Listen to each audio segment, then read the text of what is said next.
So one of the young people in our church sent me a question, said, where did the serpent come from? So I'm just going to answer this question in a concise way. And I want to thank our young people for asking questions about the Bible. And I think it's a great thing. So he was reading a story about Adam and Eve and Genesis, and he came upon the third chapter where it says about the serpent. Now, first thing I want to let you know is that the serpent was real, and the serpent told the first lie. The first lie. Okay? I want you to also understand that God created everything. So the serpent came from, remember, God is the creator of all things.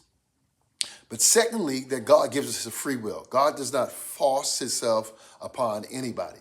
And so at the beginning of Genesis, you begin to see good and evil. All right.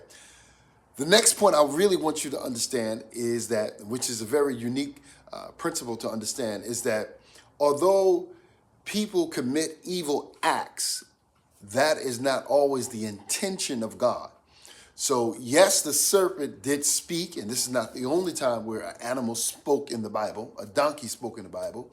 But I really want you to see that God allows, but his intention is not for evil or to harm anyone.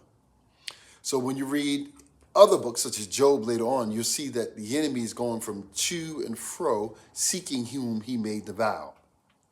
So to summarize this, the serpent, it is created by God, but it has evil intentions by giving the first lie. God does not intentionally cause evil, but he allowed it, all right?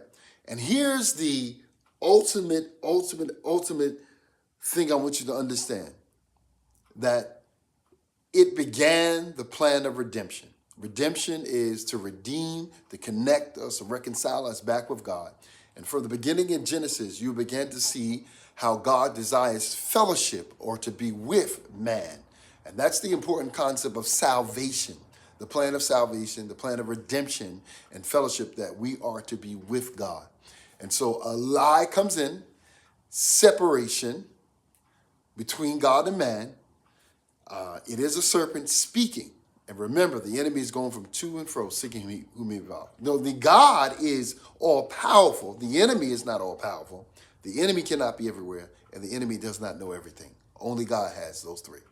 Thank you for the question. I look forward to more questions from our young people. Blessings. Great. Can't wait for the next one.